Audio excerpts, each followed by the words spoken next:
Si esto empieza para otro vídeo de Five Nights at Freddy's, bienvenidos de vuelta. Vamos a hablar de Fall Fest. Ahora, ¿qué es Fall Fest? Si habéis visto el vídeo anterior, que me imagino que lo habré dividido ya por esta parte porque ya llevo más de 40 minutos de grabación. Si sabéis un poco del lore de Five Nights at Freddy's porque os habéis visto el anterior vídeo, sabréis que he estado mencionando bastante Fall Fest. Pero ahora, ¿qué es Fall Fest? ¿Qué era este evento o esta situación? No se sabe específicamente porque lo que se sabe son alusiones que se hace a esta idea, sobre todo en Help Wanted y también en los DLCs de esta franquicia de Help Wanted, de Security Breach Ruin y Help Wanted 2, ¿no? Como que hay bastantes alusiones de que esto pasaría y de hecho hay bastantes alusiones a todo el tema de la historia. Vuelvo a recordar que una cosa muy importante que he dicho al principio del iceberg es que Scott, el creador de Five Nights at Freddy's, no tenía la idea como tal base, todo lo que estaba creando, y de hecho fue elaborando con el paso del tiempo, ¿no? Con el desarrollo de toda la historia. Así que posiblemente la historia o la idea de Fall Fest sea como una idea nueva que haya querido meter el Scott Cawthon para desarrollar, ¿no? Para darle más lore, darle un lore como más graciosito, ¿no? Pero para que entendáis, básicamente, por si no sabéis lo que es el Fall Fest, este es un evento que realmente existió, obviamente, dentro de las franquicias, pero también es un evento que existe en la realidad y que realmente es un evento que se celebra normalmente en otoño, de eso de Fall Fest, ¿no? De festival de otoño en español. Y sobre todo en la temporada de cosecha, no es como para darle las gracias a los dioses de que has podido cosechar tus calabazas en otoño. Normalmente los Fall Fest suelen incluirse dentro de ferias y también suelen tener como una serie de juegos, ya sean como tío vivos, pero básicamente todo para que se lo pasen bien los niños, ¿no? Y también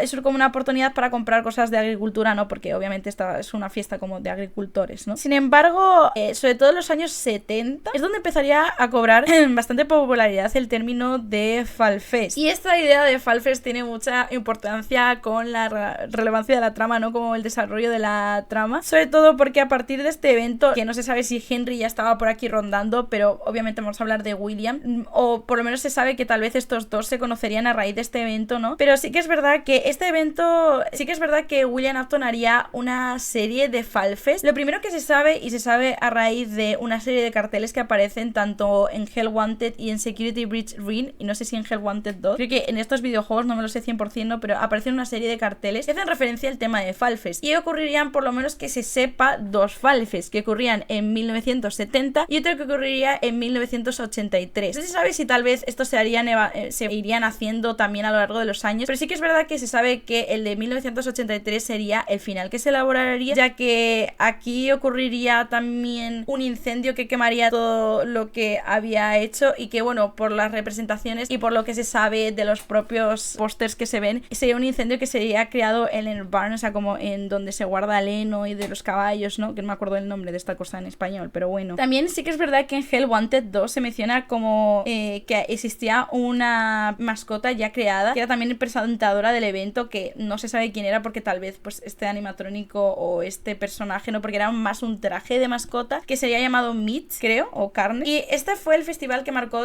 realmente el inicio de la franquicia de Five Nights at Freddy's, o dentro del juego se conocería como Fredbear Entertainment. Y obviamente pues se sabe que tal vez William haya estado detrás de esto o hubiese algún tipo de relación de que pues hubiese quedado William esto, por lo menos que hubiese atendido estos Fall Fest, ¿no? También sí que es verdad que aquí hay que hacer un poco de lore porque hay muchas teorías que aquí digo, esto es solo una teoría, como diría el bueno de MathPad. Hay varias teorías que relacionan a ciertos animatrónicos con el incendio, o de cierta forma relacionan a ciertos animatrónicos en general con todo lo que pasó en Fall Fest. La primera es que aparecería Dream Foxy, por alguna extraña razón, o conservo esta teoría, ¿no? Porque mucha gente explica que aparecería Dream Foxy y atacaría a Crying Child, que por alguna extraña razón estaría en estos años también, que no sé si estaría en 1983, ¿no? Bueno, aproximadamente, porque luego se nos fue para el otro barrio. Y luego, por otro lado, hay una serie de teorías que también relacionan a The Mimic. Más tarde elaboraremos cuál es este personaje, ¿no? Y que sugiere que el incendio, de hecho, estuvo provocado por The Mimic, quien se disfrazó con un traje de Foxy y podría haber estado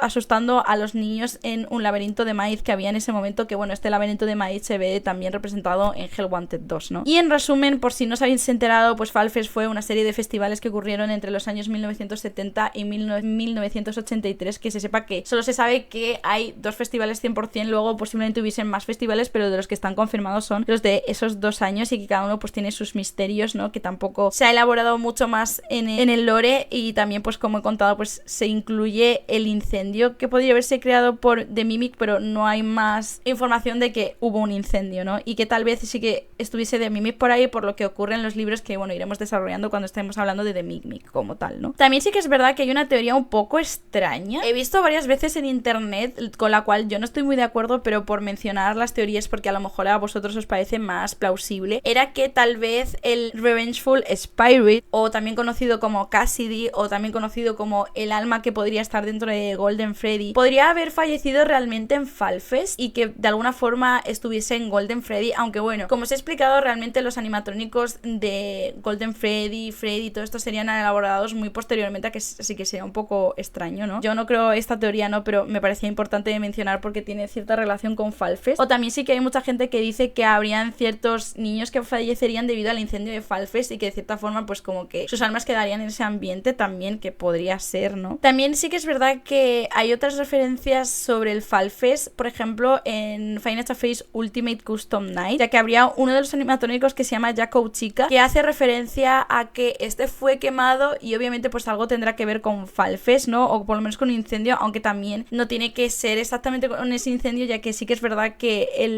la pizzería de Five Nights at Freddy's pues como que han subido muchos incendios por cosas de lore de Five Nights at Freddy's que iremos explicando, ¿no? También sí que es verdad que en cuanto al escenario como tal de Falfest, y una cosa que también desarrollaremos mucho más adelante, son los acontecimientos que ocurren en el minijuego de A Midnight Motorist, que básicamente en este mapa que podemos ver cuando ocurren estos acontecimientos se pueden ver una zona que también estaría cerca de la casa de los Afton, ¿no? De William Afton y Henry, o sea, y Crying Child y todo esto, que posiblemente sí que es verdad que los acontecimientos que ocurrirían en Falfest ocurrirían cerca de la casa de William Afton, ¿no?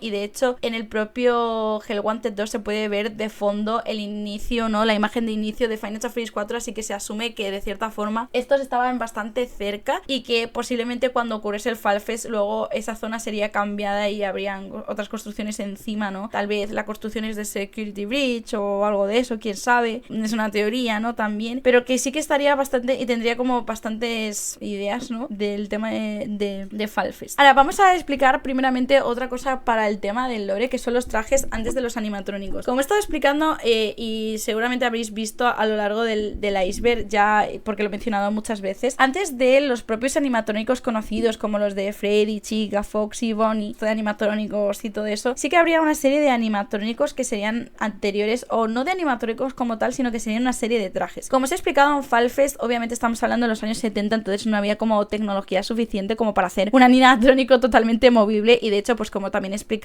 habían una serie de Spring Locks antes de que llegasen los animatrónicos completos como tal, ¿no? Pero sí que es verdad que antes incluso de todos esos acontecimientos y ya en la época de Falfest lo que habían eran unos trajes mascota, trajes de estos que te pones tú y te vistes, ¿no? Ahora no se sabe específicamente cuáles serían estos trajes, sí que hay bastante alusión a que uno de estos trajes podría ser un traje muy parecido al traje de Bunny, que vamos a desarrollar también, personaje que aparece en Security Breach y que tenemos que desarrollar porque es uno de los antagonistas, ¿no? También aparecerían otra serie de trajes y aquí hay un poco de controversia, ¿no? Y vamos a ir explicando un poco, sobre todo porque también aparece la idea de The Mimic en estos momentos, pero para que entendáis, básicamente se hace una alusión en bastantes libros, sobre todo en el libro como tal de The Mimic, de que The Mimic también era un personaje que se solía meter dentro de los trajes, explicando por qué The Mimic es un endoesqueleto. También vamos a explicar qué cojones es un endoesqueleto más tarde, ¿no? Pero este también se solía meter en trajes de payaso y también de setas, por alguna razón, que habría un traje de setas en Five Nights at Freddy's, que de hecho también las setas y los payasos y los túneles tienen mucha parte dentro del lore, ¿no?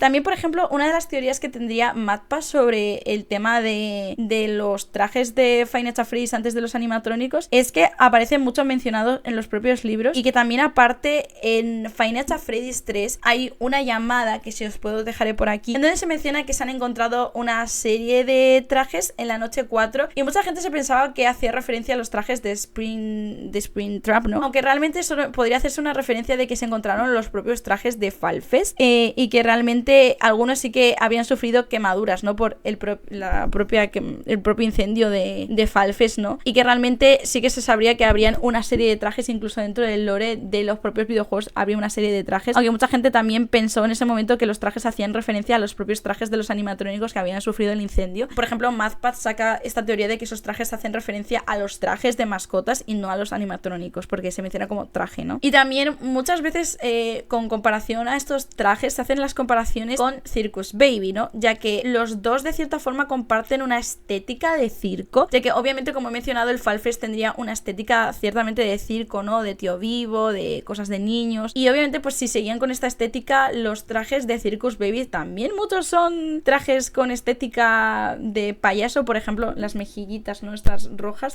que podrían haber sido un indicador de que tendrían cierto tipo de relación, o por ejemplo que William los hubiese creado con la idea de Falfest en mente, ¿no? También sí que es verdad que aquí hay un poco de controversia, porque en varios libros de Five Nights at Freddy's se menciona que habría una creación de un personaje o de una mascota que sería Jester, que no sería como un payaso como tal, sería un bufón, ya que aquí hay mucha controversia entre si es un payaso o un bufón, y que aquí también se le hace una comparación con el personaje de Eclipse o Moon and Sun de Security Breach, y que de hecho se piensa que el traje de Moon and Sun podría haber sido uno de los trajes originales que se usaban en Falfest, y luego obviamente poseído por un endoesqueleto, obviamente, o que tuviese un endoesqueleto al principio, pero bueno, canónicamente no tendría mucho sentido porque en estos momentos que se supiese no había tanto endoesqueleto, aunque bueno, dentro del lore hay una confusión aquí sobre cuándo coño empiezan a aparecer los endoesqueletos, así que bueno, podéis pensar lo que queráis, porque yo ya en este punto me estoy volviendo loca. También, por ejemplo, en gran parte de los libros y en gran parte de las cosas que aparecen en Five Nights at Freddy's se menciona que Chica sería el primero, aunque aquí también se habla y se menciona de que Chica sería el primero de todo, ¿no? I was the first of everything, I seen everything. También se menciona que pues Chica sería el primer niño que fallecería y sería metido dentro de un traje, pero también explica que Chica sería uno de los primeros animatrónicos como tal que haría el propio Henry, aunque sí que es verdad que en uno de los libros, cuando se hace la comparación de que Henry es Edwin dentro de los libros, también se explica que Chica sería el personaje número 18, que este sería creado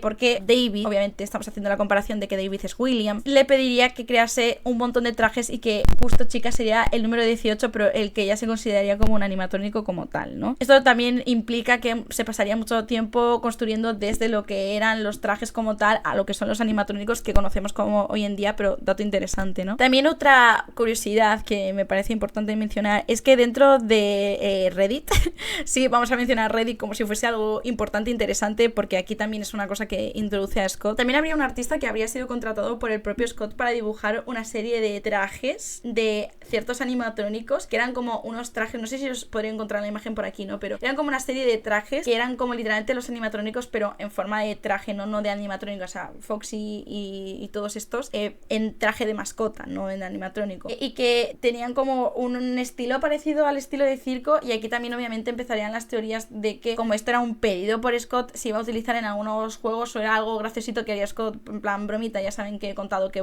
Scott se dedicaba a hacer muchas bromitas porque me parecía súper gracioso liar a la gente con el lore de Five Nights at Freddy's, ¿no? Pero bueno. Ahora también, antes de terminar y ir a la parte del tema de los endoesqueletos, hay que explicar que hay una teoría de que Balloon Boy sería uno de estos trajes o un cambio desde lo que eran los trajes a los animatrónicos. Obviamente mucha gente piensa esto porque Balloon Boy es un personaje que de cierta forma sí que tiene un poco de aire de haber pertenecido a un circo, y de hecho también es un animatrónico que no se sabe si tiene endoesqueleto y tampoco se mueve mucho, y tampoco se puede saber si este se mueve de base, porque no está confirmado si tiene un endoesqueleto o no, porque nunca se ha visto el endoesqueleto como tal, que yo sepa por lo que he visto, ¿no? Entonces mucha gente lo compara con que este podría haber incluso pertenecido al original Falfest, ¿no? Y que pues tuviese algo de relación con el tema de Falfest. Y luego obviamente viene el concepto de los endoesqueletos, ¿no? Que vamos a empezar a desarrollar. Ahora, el tema de los endoesqueletos más o menos lo he medio explicado ya con el tema de los Springlocks, ¿no? Pero básicamente los endoesqueletos son una serie, se componen por un montón de partes mecánicas y dispositivos animatrónicos que incluyen cableado, piezas oculares y bucales, extremidades móviles, cajas de voz, entre otros componentes electrónicos. También mucha cosa aquí, ¿no? Ahora, los endoesqueletos se encuentran como tal dentro de los trajes de animatrónicos y es lo que realmente permiten que estos animatrónicos se vayan moviendo. Aunque luego en ciertas partes de los animatrónicos como que estos animatrónicos eran una mezcla de endoesqueleto y animatrónico, o sea, no que era como un traje dentro, ¿no? Pero sí que los endoesqueletos se utilizan dentro de los trajes, ¿no? Y que estos se dedican a deambular también muchas veces. También está el lore de que si un animatrónico te ve, o sea, si un animatrónico supuestamente ve a un endoesqueleto fuera de su traje, pues como que lo mete dentro del traje, y por eso también te suelen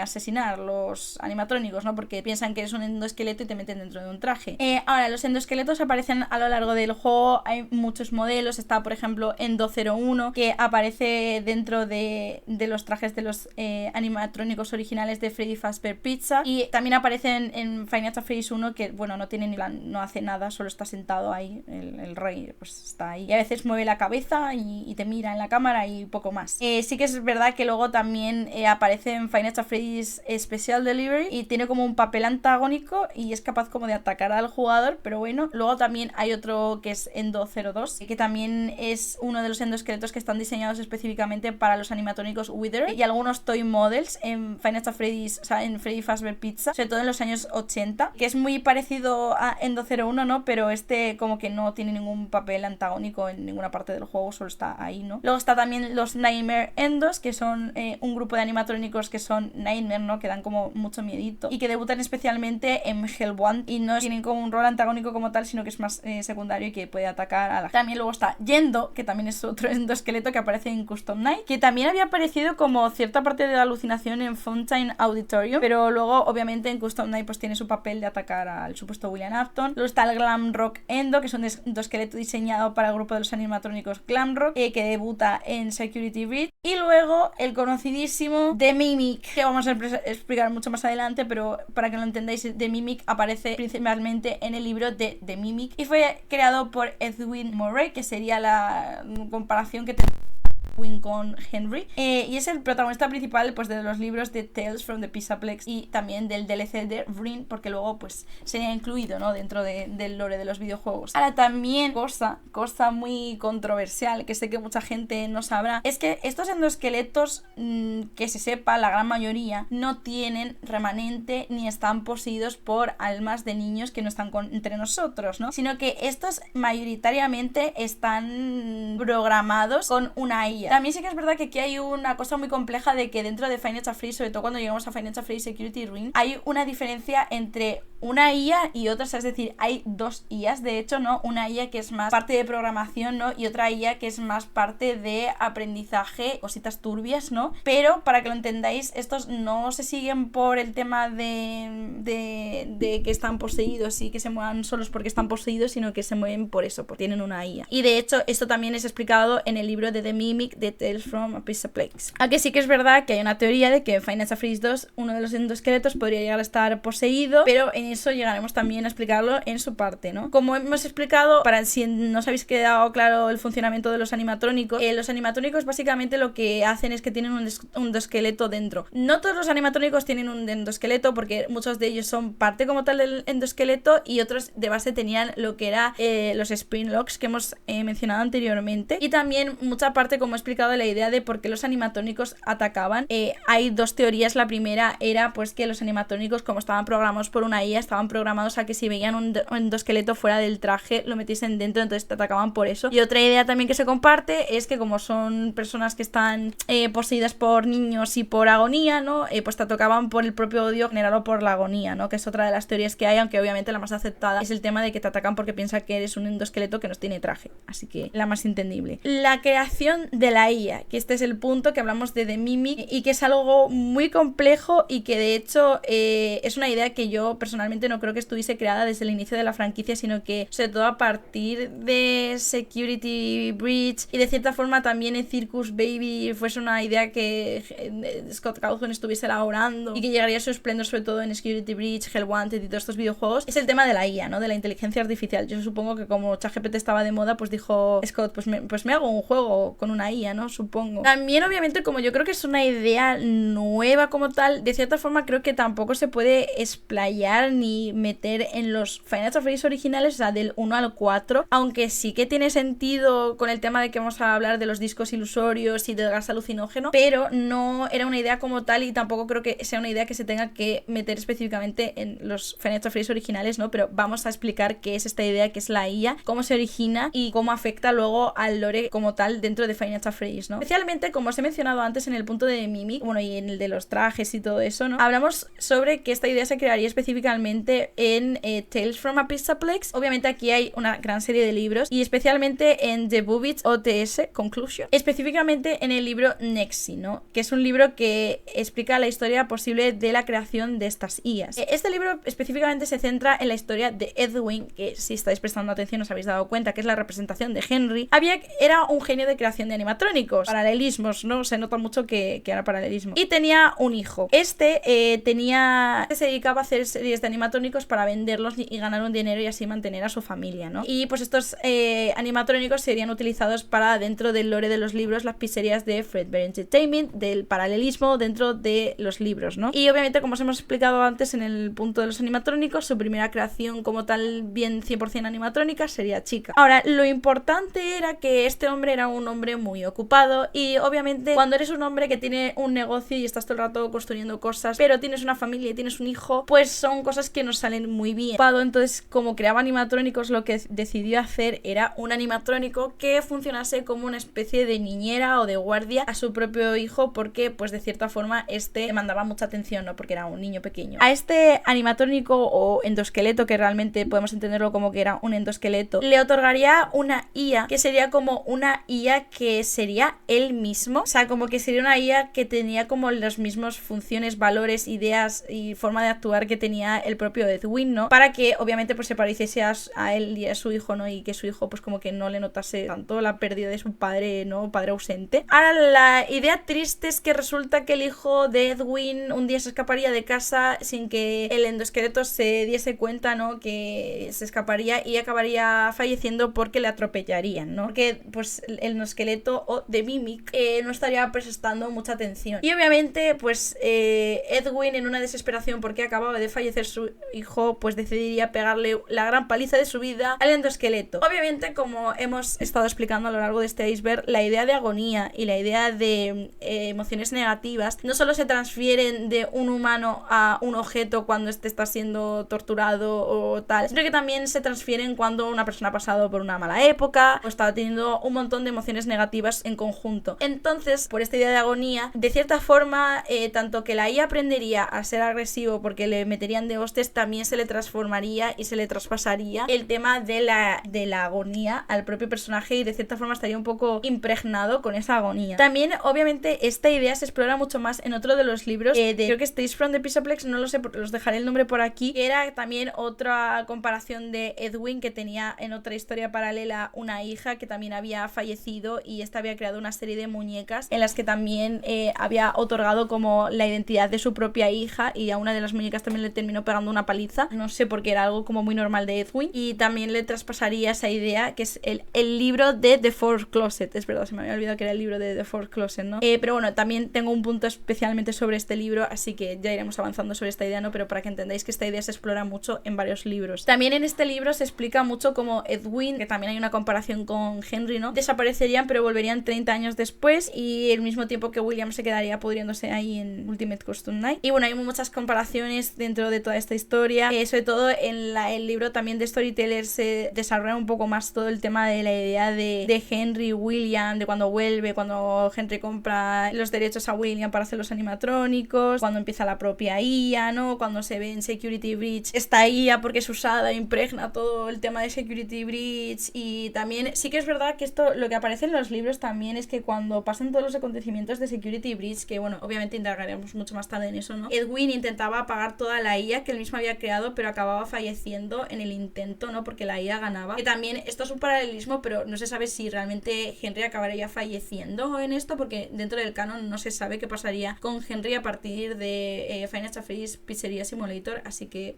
X. Y ya empezamos con un poco del tema de introducir nuevos personajes, porque hasta ahora solo habíamos hablado de los personajes de Henry y William y sus paralelos cinematográficos en los libros, ¿no? Y primero vamos a hablar de la familia Afton. ¿Quiénes son las familias Afton? Obviamente, si habéis prestado un poco de atención y sabéis un poco del lore de los videojuegos, la familia está completa por William Afton y sus 3 hijos, además de la esposa, aunque no se sabe 100% qué pasaría con la esposa, no se explica nunca el tema de la esposa, aunque hay obviamente obviamente muchas teorías, ¿no? Pero los Afton son realmente una familia disfuncional con un padre un poco loco y que además posiblemente alcohólico y que está lleno pues de negligencia e incluso pues fallecimientos. Los miembros, aparte de William Afton, son la señora Afton, que como he explicado se desconoce quién es o qué hace. O sea, se supone que aparece como pasa parte triunfal en A Midnight Motorist, pero no está confirmado, ¿no? Michael Afton, que sería nuestro prota en gran parte de los videojuegos. El Crying Child, que aquí hay un debate si se llama Evan, si se llama Cassidy, pero bueno, eso ya lo desarrollaremos en su propio punto y cuando hablemos de Golden Freddy, cuál es el nombre que se le da a Crying Child, ¿no? Y Elizabeth Afton, la que luego posteriormente sería metida dentro del traje de Circus Baby y pues obviamente acabaría poseyendo a Circus Baby. Y ahora, ¿quién es Michael Afton? Uno de nuestros protagonistas, ¿no? Este también, por curiosidad, aparece bastantes veces apodados como Egg Benedict y también como Mike Smith,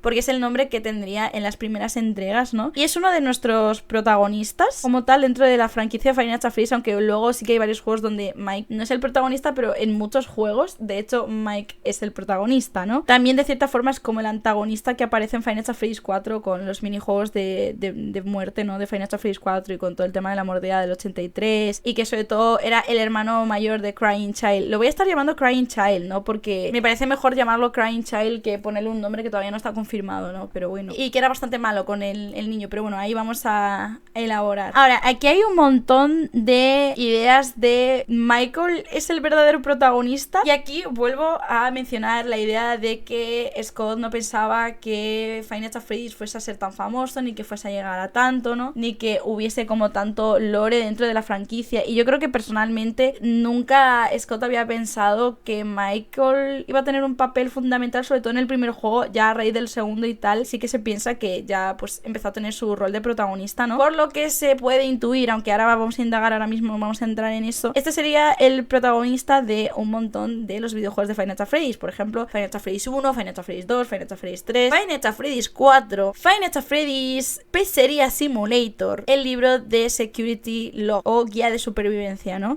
Claro, aquí también hay un montón de controversias si este está también dentro de Five Nights at Freddy's Security Breach. Yo luego explicaré la idea de que forma parte del elenco, ¿no? Pero cuando lleguemos a Five Nights at Freddy's Security Breach ya llegaremos, no se preocupen. Ahora vamos a hablar un poco sobre la idea de que Michael es el personaje principal, sobre todo de los 3 primeros juegos. Luego en Five Nights at Freddy's 4 también vamos a indagar porque aquí hay un poco también de controversia, ¿no? Primeramente en Five Nights at Freddy's 1, 2 y 3, la idea de que Michael sea el protagonista viene específicamente de la cartita de despido que nos dan al final del juego, donde nos explican que hemos sido echados del sitio por nuestro mal oro y también en algunos videojuegos también es por manipular los animatronics. Obviamente aquí yo he explicado una cosa muy importante, ¿no? Que es el tema de que Scott de base no tenía la idea de que Five Nights at Freddy's se fuese a hacer tan famoso y tan popular ni que fuese a durar tanto tiempo. ¿Por qué explico esto? Básicamente porque yo personalmente creo que la idea de que Five Nights at Freddy's, el personaje principal de esta franquicia, sobre todo de los 4 primeros juegos, fuese a ser Mike, no era una idea que estaba desarrollada y el tema de lo de que te despedían por oler mal, de hecho Scott ha dicho muchas veces que eso no era un indicador de que fuese Michael como de base, o sea, como que la idea principal no era de que esa idea fuese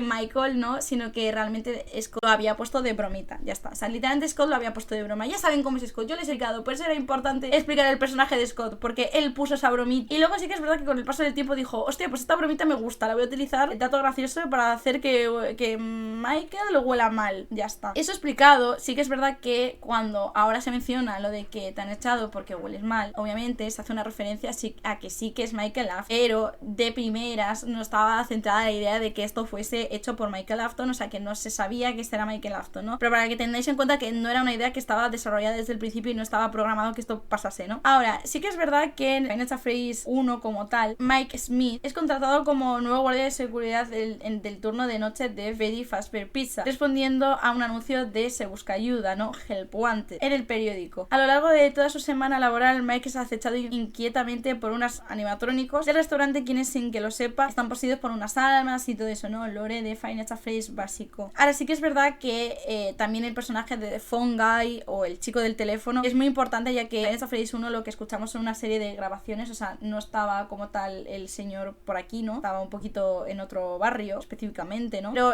sí que estas grabaciones logra que nosotros, tomando el papel de Michael, pues nos pasemos las noches y logramos sobrevivir, ¿no? También aquí hay una cosa de que se supone que todas las muertes que tenemos nosotros como parte de Michael Afton no son canon, es decir, Michael Afton no muere en ninguno de estos videojuegos, ¿no? Y sería como hacer un speedrun, ¿no? Como que no es canon que Michael muera aquí, por lo menos, porque tampoco hay un lore de que no se sabe cuándo muere este señor. Y pues bueno, como os he explicado, pues Michael Afton en todas las partes sería expulsado luego porque olería mal y porque en una haría cosas con los animatrónicos, que luego explicaremos qué significa eso también. Y pues al pobre hombre pues no le pagaban mucho, porque le dieron 120 pavos por una semana llena de animatrónicos y encima de noche. Explotación laboral, I guess. Ahora, después de haber explicado por qué Michael es el protagonista sobre todo del 1, 2 y 3, hay que explicar por qué es el protagonista en el 4. Que aquí hay un poco de contradicciones, hay mucha gente que piensa que esto no es así, o sea, como que hay mucha gente que no está a favor tampoco de esta idea, ¿no? Sobre todo porque durante bastante tiempo, creado también gracias a MathPath, él se crearía la teoría del Dream Theory, que básicamente esta teoría explicaba que todo lo que vivíamos en Five Nights at Freddy's 4 era una especie de sueño y que nada había pasado. Sobre todo en esta teoría se establecía que quien estaba teniendo estas pesadillas, ¿no? O estos sueños era Crying Child, justo después de haber ocurrido los acontecimientos de la mordida del 83, ¿no? Pero tengo que explicar que esto no se sabe del todo, ¿no? Indagaremos un poco más en esto, pero sí que se sabe que posiblemente quien hubiese sido el protagonista y quien hubiese tenido esas alucinaciones hubiese sido Michael, específicamente después de los acontecimientos que ocurren en A Midnight Motorist, que explicaremos cuando lleguemos al minijuego de Midnight Motorist y por qué realmente se piensa que este sí que era el protagonista de Five Nights at Freddy's 4, y las alucinaciones, los discos alusorios, los gases alucinógenos y todo eso, ¿no? Crying Child. Antes de entrar al debate, ya saben que ya he estado llamando a Crying Child porque me parece que es lo más importante llamarle Crying Child. Hay un gran drama sobre si este personaje se llama Evan o Cassidy. Evan además es un nombre súper no canónico. O sea, Evan es un nombre que, por lo que yo tengo entendido, porque no sabía de dónde surge de una serie de animaciones que hicieron donde le otorgaban el nombre de Evan a Crying Child. Así que XD, no está confirmado, ¿no? Pero por si no lo sabéis, también Crying Child obviamente es el hijo de William Afton, el hermano de Michael y el hermano menor también, ¿no? Y también el hermano de Elizabeth, ¿no? Que lo he mencionado antes. Este personaje se caracteriza mucho por tener miedo a los animatrónicos, quitando a uno de sus peluches plushies de Fredbear, que no confundir con Golden Freddy, ¿no?